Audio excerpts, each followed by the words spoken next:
Green Managerial classes. In the previous video, we discussed introduction to the business. While we discussed certain features, certain profits and their roles, their objectives, today what we are supposed to discuss is different forms of business.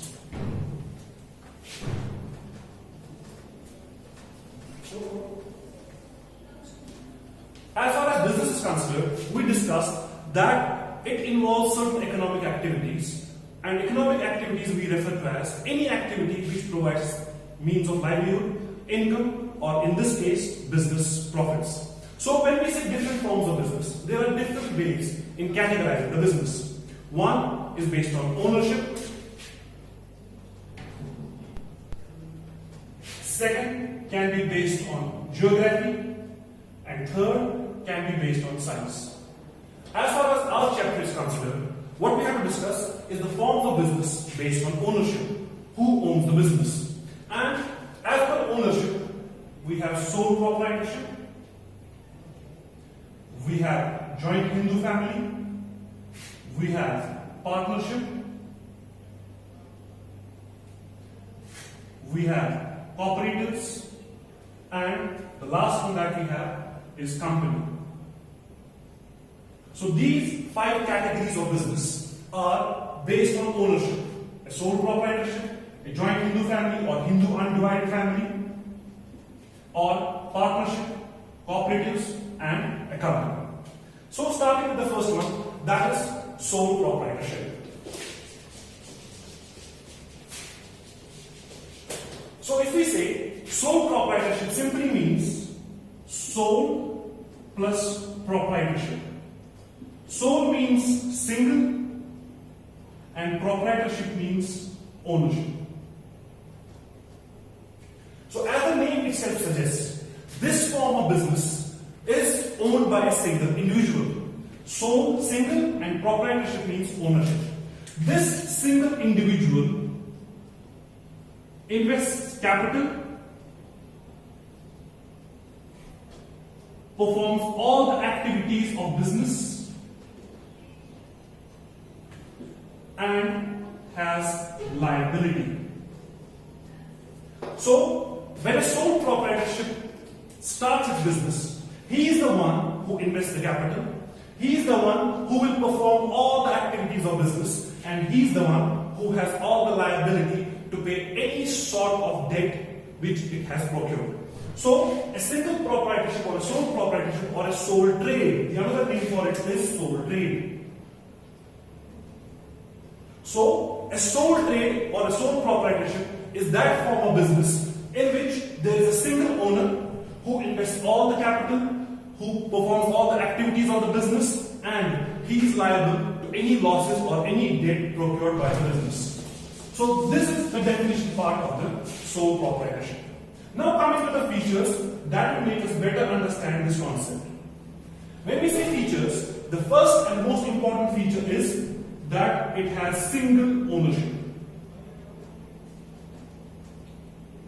Like we discussed in the definition part also, that the sole proprietorship is unique because it has a single ownership or a single owner. He is the one who invests capital. So whatever the capital is required by the business, because this business is owned by a single individual, he invests all the capital, he procures all the capital, he invests everything into the business and performs all business related activities. So, he owns the business, he invests the capital and performs all the activities that are related to the business. Whether it is initiation, whether it is generation of idea, whether it is procuring the capital, whether it is investment of the capital, even performing every single activity that is to be performed by the business. Then, sole risk. Since this businessman is only one, he is the single person who owns this business, who invests the capital. He is the person who takes all the risk. He has all the risk, and the risk is of loss. So whatever the loss business will occur, wholly and solely it is bought by this owner. It is of this single owner. Then unlimited liability. This liability part we have to understand. When we say liability, liability simply means what we have to give to others. For example, if I have procured 100 rupees as debt from any financial institution or a bank, this 100 I have to repay, and this becomes my liability.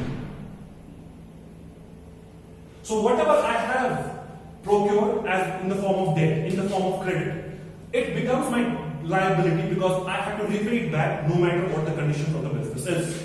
Then when we say unlimited liability, it is a unique feature restricted to the sole proprietorship that if an owner is not able to repay his debt, whatever he has procured from any financial institution, whether organized institution or unorganized creditors, there the liability becomes unlimited because if he is not able to pay, then his personal property is at risk. So if I am not able to pay this 100 rupees, first my business will be liquidated and this debt will be settled. Even after selling the business, still the debt remains. Then my personal property is at risk. It will be sold off and the debt will be settled. That is what we mean by unlimited liability. So if we say that features involve single ownership, investment of the capital, all the business activities are performed by the sole proprietor, there is a sole risk, a single person takes all the risk, and there is unlimited liability. Then we have quick decision making.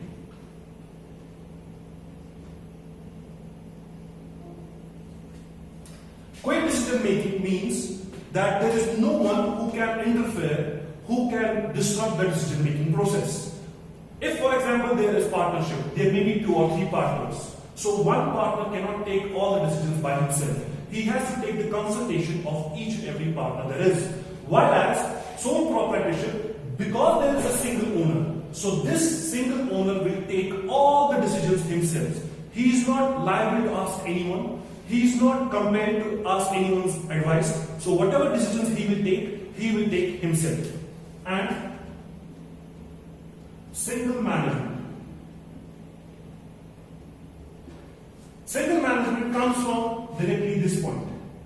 That because there is single ownership, sole ownership, there is one person who is performing all the management activities.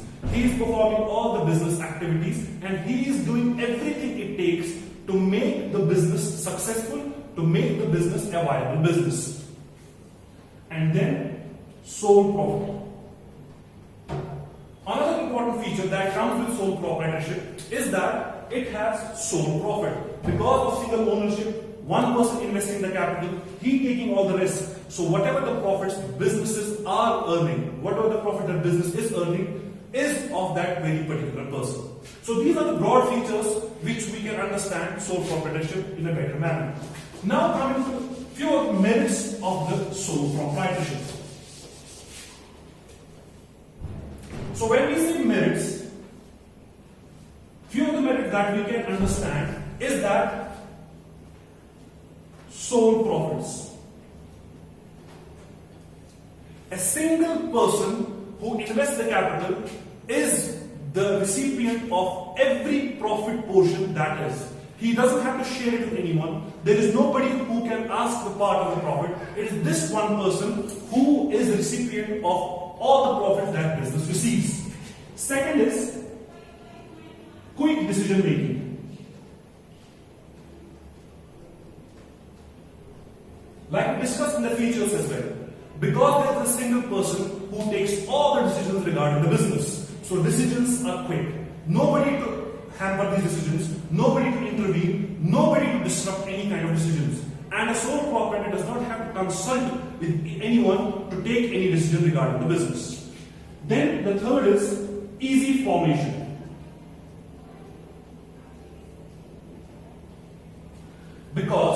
this sole proprietorship has no legal formalities. Very little formalities, only registration with the government is needed, and that's it. And there are no contracts, there is no legal procedure that is involved in creating this sole proprietorship. That makes it easy to form. So anybody with a small amount of capital can easily start their own sole proprietorship. Then, secrecy. A very important feature as far as this sole proprietorship is concerned. Secrecy. Whatever the business secrets are there, because this sole proprietorship is owned by a single person, so he will guard these secrets personally.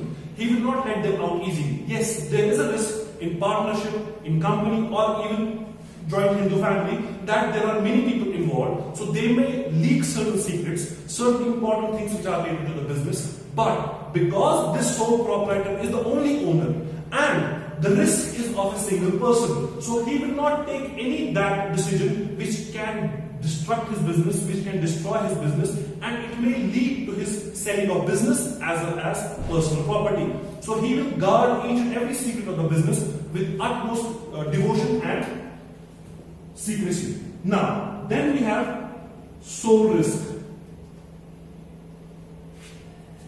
Again, very important feature of the sole proprietorship. Because sole proprietorship is of a single person, he takes all the risk. All risks pertaining to this business belongs to a sole proprietor. Since profits were also of the same person, of a single person, in the same way, risk is also of the same person. Even though this is not a merit, we can put them in demerits. Again, then we have demerits, as in we discussed sole risk, or we can say high risk, because all the losses pertaining to one single person. Then limited capital, because a sole proprietor is only a single person who invests into the business, so the amount of capital that a person has is very limited, so the size of the business is not that much. You can see your neighborhood stores, those kirana stores which you have in your locality. They are a classic example of sole proprietorship. You don't see these stores having multiple chains, having big stores, having multiple products. They have very limited space with limited products and a single person who is managing all the activities in that business. He takes care of everything, he maintains the accounts, and all the profits belong to him, as well as all the risk belongs to the same person. Then, unlimited liability.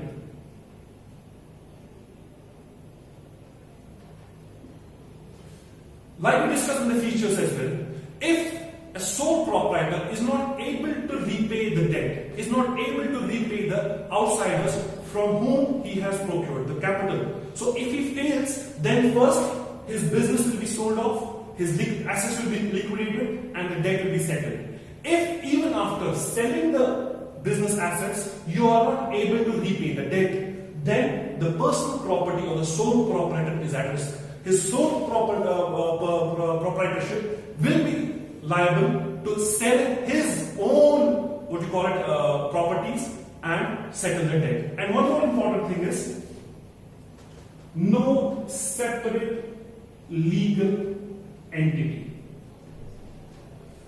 Another important demerit of sole proprietorship. You have to see that if there is a sole proprietor and his business, the law sees them as one. The law will not differentiate between the owner and his business. In the eyes of law, it is one and the same thing. So, if a sole proprietor is liable, it means the business is liable.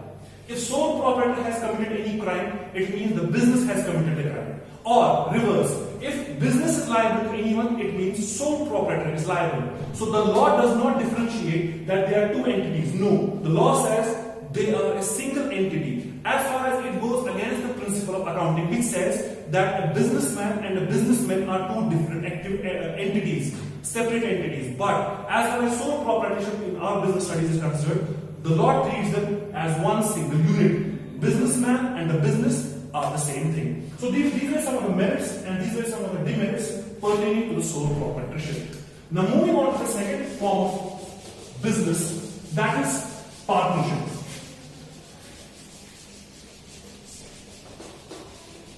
As far as partnership is considered, partnership is simply, like we see in layman's terminology, can define it when more than one person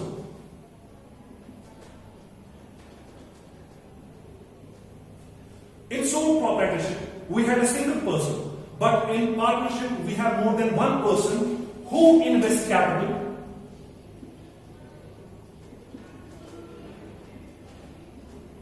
take all the risk, and perform all the activities of the business.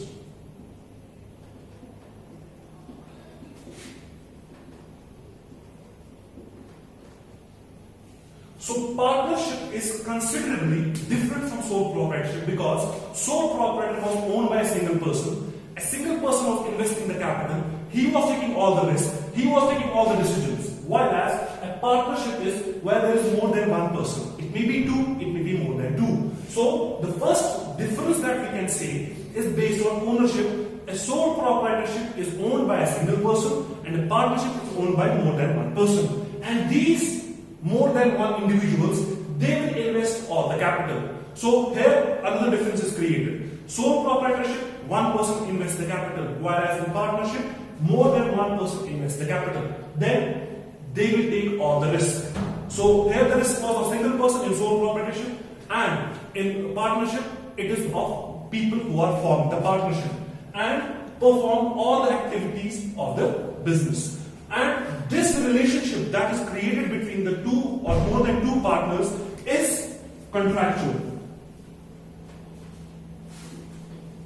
So there is a contract involved. This contract may either be oral, it may be written. So Indian Contract Act does not specify any kind of specific contract, either written or oral. It says it is all contract, whether it may be oral or whether it may be written. So it's a contractual relationship between more than one individuals who invest capital, who take all the risk, and who perform all the activities that are to be performed in the business. And these individuals who are forming the partnership become liable for all the payments.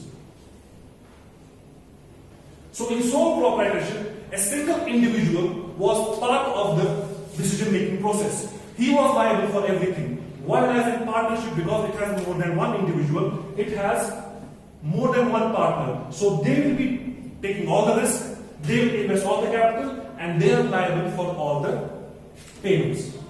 So as far as features is considered, so first feature is more than one individual. So in sole proprietorship, there was single individual who was taking care of the business, who starts the business. Whereas in partnership, there is more than one individual who will start the business. So minimum it has to be two, maximum it can go up to a certain number. Then collective decision making.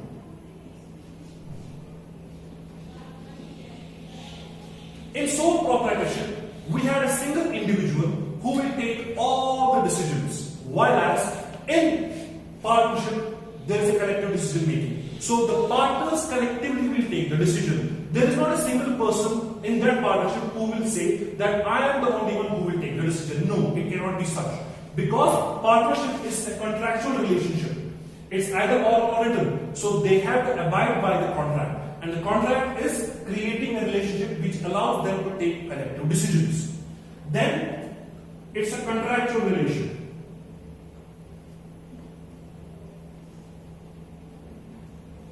Like we discussed in the definition also, that this partnership is not based on family, it's not based on blood, but rather it's based on contractual relationship between two or more than two individuals. So whatever the agreements they have signed, whatever the agreement they have agreed upon, the terms and conditions which they have agreed upon, all the terms and conditions are applied on all the partners, and every partner has to abide by all the conditions and terms in the partnership contract. So this relationship is not based on blood or based on family, but it's based on contract.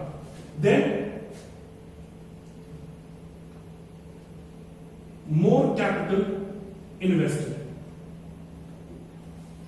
Since in what you say sole proprietorship, we have a single person who will invest the capital, while as in partnership there are two or more than two individuals. So the amount of capital that it has is slightly bit more than sole proprietorship. So that's another difference that we can create. In sole proprietorship, a limited amount of capital is available. Yes, in partnership also there is limited capital, but it is always more than the sole proprietorship. Then unlimited liability. Like we discussed in sole proprietorship as well. Sole proprietorship has unlimited liability. Personal property is at risk if the outside debt is not settled. In the same way, partnership, even though there is no one person, there are multiple individuals who are taking care of the business, but the feature remains the same. They have unlimited liability. And unlimited liability, again I will repeat, is that if a partnership is not able to repay the debts, repay the outsider debt, then first business assets will be sold off. If the debt is still unsettled, not fully settled, then the personal property of the partners is at risk. Then no separate legal entity. A partnership, again like sole proprietorship, is not a separate legal entity. Business and businessmen are the same. So if there are partners and the business, so they will be taken as same entity. So if a partner is committing a crime, that means a business has committed a crime. If business is sued in the court of law, that means partner is sued in the court of law. Then continuity in business. This is the feature which we didn't discuss in sole proprietorship, because here we can understand this better. Like we say that if there is a sole proprietor and he started a business and this sole proprietor is expired, then the business will cease to exist. While as in partnership, because we have multiple partners, so death of one person shall not bring end to the partnership. Even though, yes, some contracts may say that death of a partnership will dissolve the partnership, but generally what it is saying is that the death of a single partner cannot bring dissolution of the partnership. So, as death of a single or a two partners cannot bring dissolution of the partnership till it is mentioned in the contract. Inshallah, the feature merits and demerits will be followed in the next lecture. Thank you so much.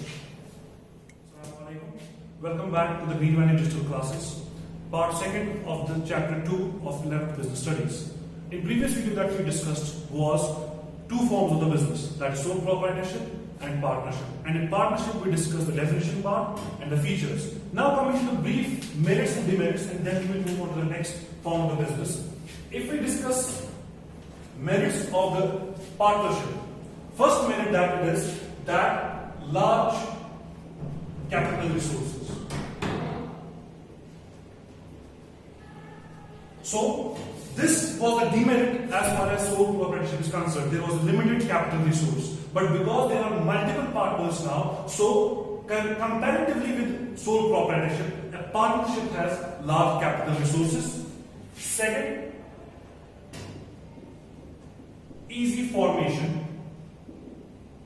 Because they're simple, only a contract is involved, nothing else. So, as per Indian Contract Act and Partnership Act, it is not mandatory to register your partnership. If you do, there are certain benefits, but no legal action will be taken against the partnership if it is not registered. Because of this particular fact, a partnership is easy to form and there is only a contract which is involved, thus making the formation of partnership fairly easy. Then, large managerial resources.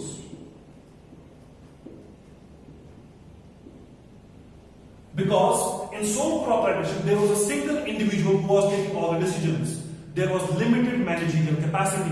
Whereas in partnership, because there will be multiple partners, then they will collectively take the decision, and large managerial resources are available which can take part of different activities, which can take care of different activities of the business. So it's not the responsibility of only a single person. Then secrecy. Same as sole proprietorship. Now, there may be a possibility of the partners leaking out the secrets. They may disrupt the secrecy, but they will not do so because of the fact that it has unlimited liability.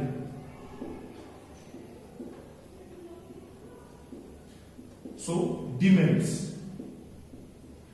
Because of this, their personal property is at stake. So, this unlimited liability creates secrecy.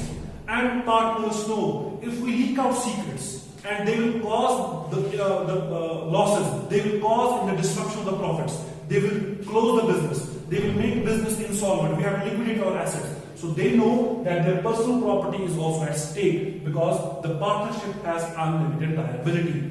Then conflicts among partners. Another important demerit that there is that partners sometimes can have conflicts within each other. One partner may not agree with another partner. One partner may disrupt somebody else's working in the business.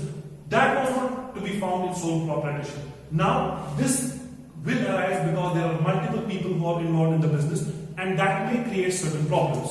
And then continuity. Like we said, sometimes what happens is because of the death or insanity or any other case with the partner, the partnership may cease to exist. But it is not compulsory that every partnership will cease to exist. Generally what it is seeing is because partners are few in number. So if one expires, maybe the partnership will cease to exist. So creating a problem for the continuity of the business. So this demerit is as same as sole proprietorship. Now discussing probably the most important part of this topic, partnership, is types of partnership.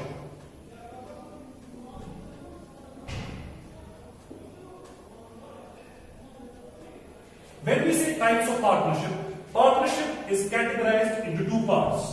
One is general partnership, and second is limited partnership.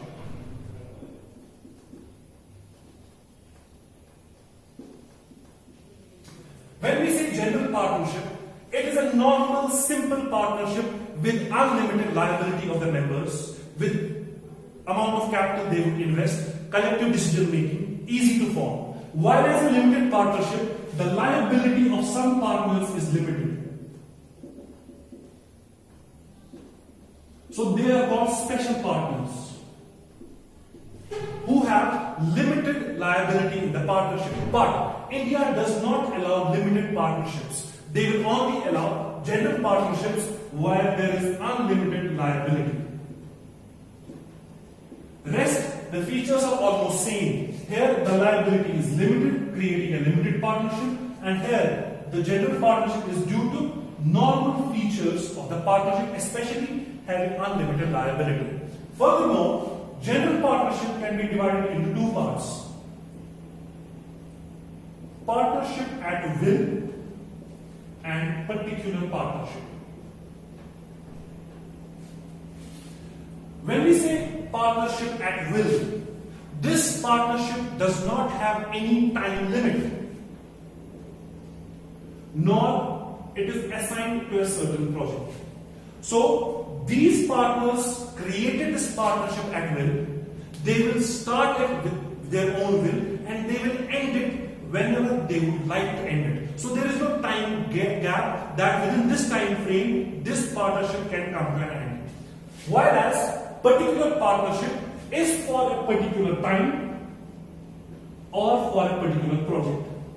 For example, we said in an agreement that this partnership will last for 10 years. No matter what the project is, no matter how the profits are, how the partners are, if it starts, let's say in 2001, so in 2010, automatically this partnership will come to an end because there was a time gap that we had created. Whereas if the partnership is created for a certain project, let's say for example, construction of a dam. Contractor 1, contractor 2 and contractor 3, they creating a partnership. So once this dam is completed, this partnership will cease to exist. So either there may be time, either there may be project. Once the time frame is complete, the partnership will come to an end. When there is a project, when that project is complete, that project will come to an end. So as far as types of partnership is concerned, we have general, we have limited. General has unlimited liability and all the normal features of partnership. Under a limited liability, all the features are same, but some partners are having limited liability, which are referred to as special partners. Now, coming to the types of partners, because in a partnership there can be many partners that may follow. So we have to differentiate between different types of partners. So our next topic is types of partners. The first partner is active partner.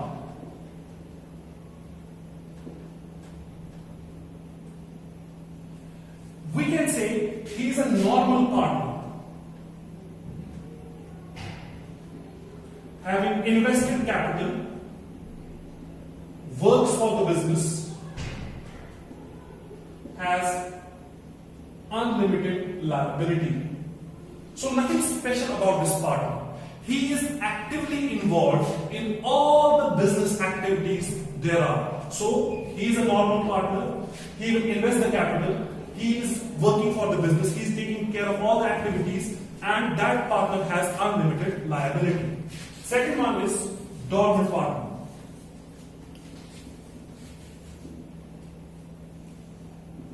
As far as dormant partner is considered, he is investing capital, he is taking the risk, and he has unlimited liability. But what is so special about this dormant partner? The only thing that makes it different from active partner is that no active part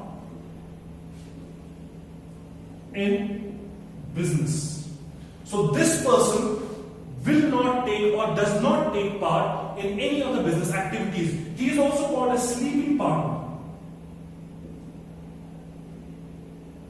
So the basic difference between an active partner and a dormant partner is that active partner takes part in the business working, whereas dormant partner, the sleeping partner, does not take active part in the business. Yes, he may invest capital, he will take the risk, he is part of the risk factor, but he is also having unlimited liability. Whereas the only part that makes him different is that he will not take active part in the business activities. Third is nominal partner.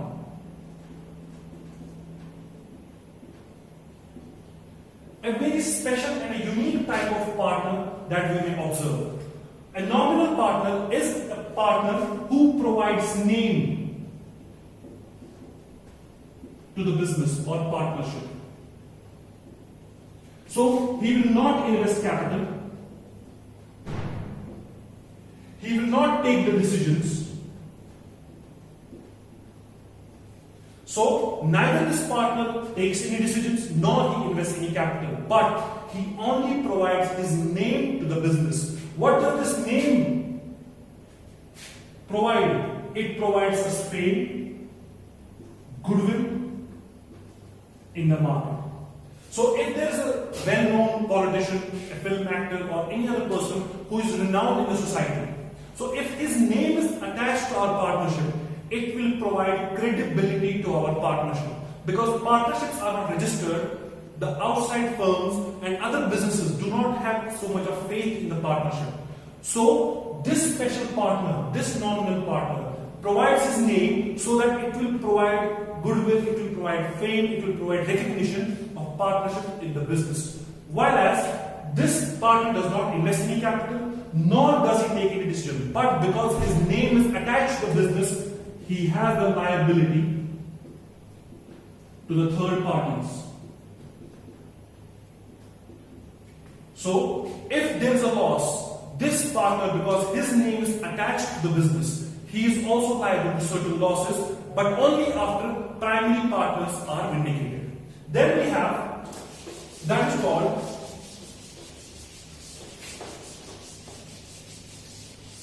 secret partner.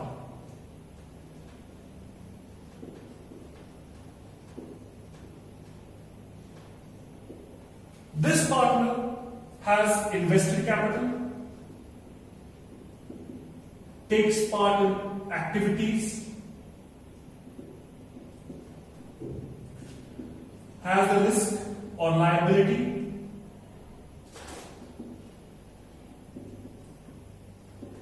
but the only thing that is different is the identity is kept secret.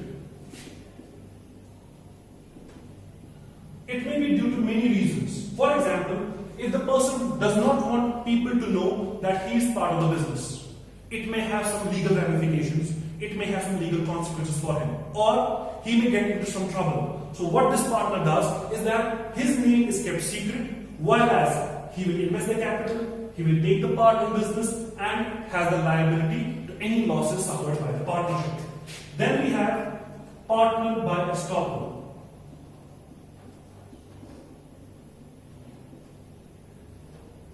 Another special kind of partner that we find in this type.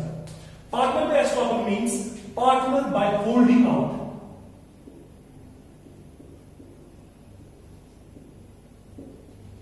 What do we mean by partner by holding out is because of his actions, his behavior, and his relation with the partners.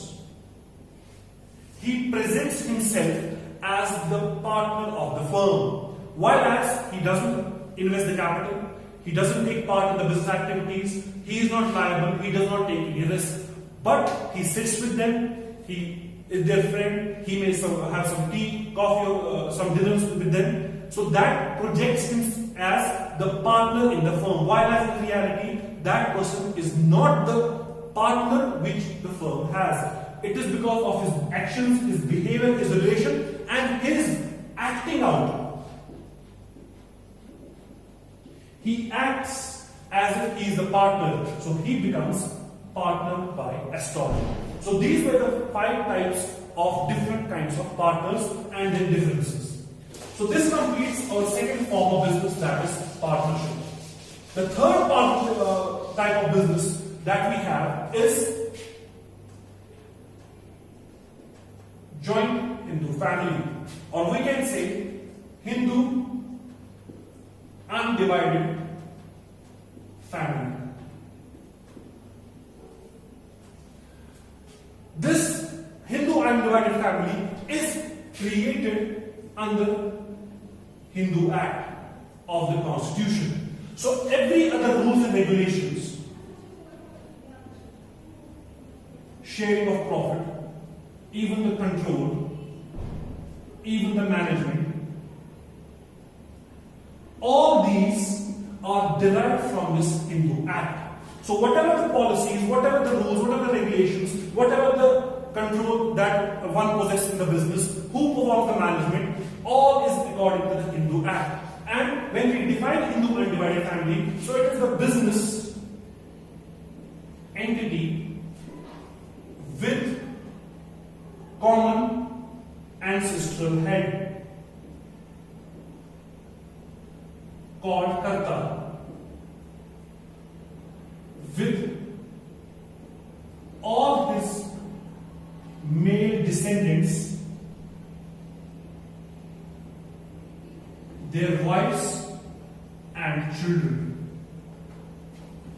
So a unique type of business form found in India, because India is governed by Hindu religion. So business entity with a common ancestral head, that is the most common or the most important part that we have to understand, that it cannot be somebody from other family. It has to be the ancestral head that is common to all the pertaining generations. So it shall have common ancestral head. He is called Karta. So we can say he is the manager of the business.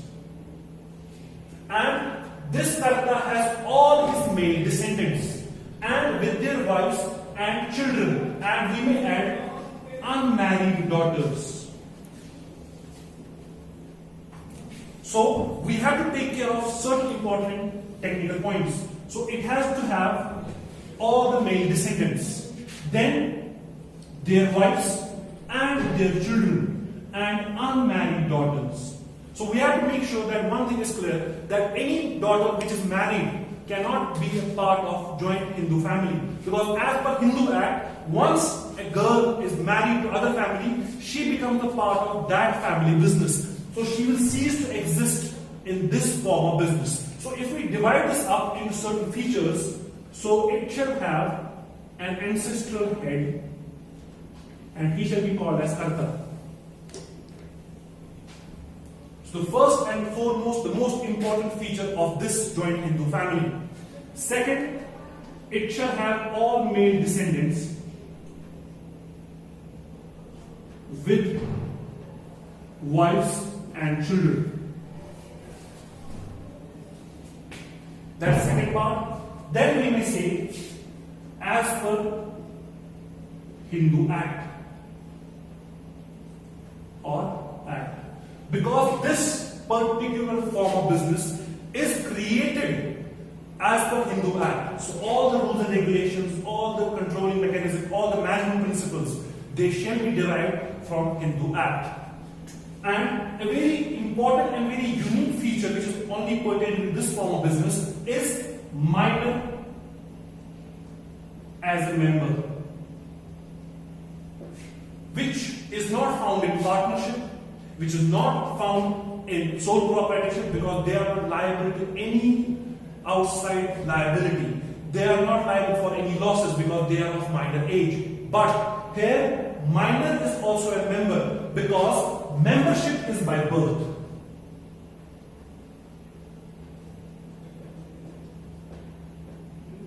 So because we said that it will have children also, so any child which is born in this family will become the member of the business whether he or she likes it or not. So they will become liable for certain losses, yes, even though the child is not liable, but because he has a share in the family assets, so he will also be liable. So a minor is also a member,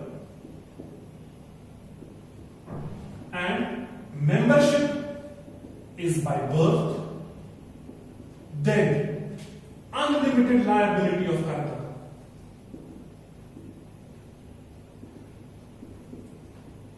Because Karta is the ultimate head of the business, so he shall take all the decisions regarding the business. He will appoint the managers or sub-managers of the business. He will provide he will delegate the authority to other members.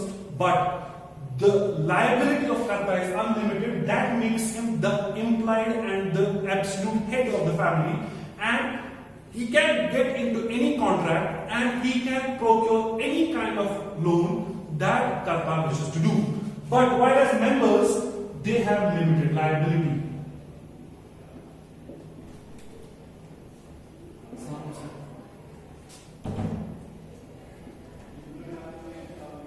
Members have limited liability and Karta has unlimited liability. So when we say members have limited liability, their liability is up to the share of the business.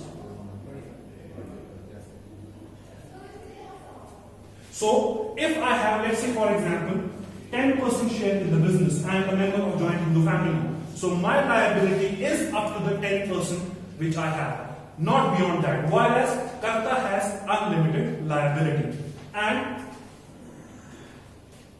natural love, affection, and understanding among members, which we can understand because it's a family, so there is natural love, natural coordination among the members of the family. So these were the features of joint Hindu family. And if we discuss few of the features, main important merits of the joint Hindu family, first is that natural love and affection among members, because they have love and affection for each other, so there is natural coordination, there is natural respect, there is natural understanding among the members. Then secrecy, because it's a family business, they would not like any of the family secrets to be disclosed, so they will guard these secrets very personally and very effectively. Then limited liability of members, like we discussed in the features as well, that every member has a limited liability except karta, and large managerial abilities. Because it's an undivided family, it's a joint family, so there are plenty of members, both males as well as females, who can take part in the business activities, thus creating large managerial ability. Yes, who will perform what task, who will perform what activity in the business, that shall be decided by the karta only. So these are some of the merits of the joint Hindu family, and demerits, inshallah, that you may find in your material that will be provided to you. The rest, second part of this chapter, inshallah, will be discussed in the next video. Thank you so much.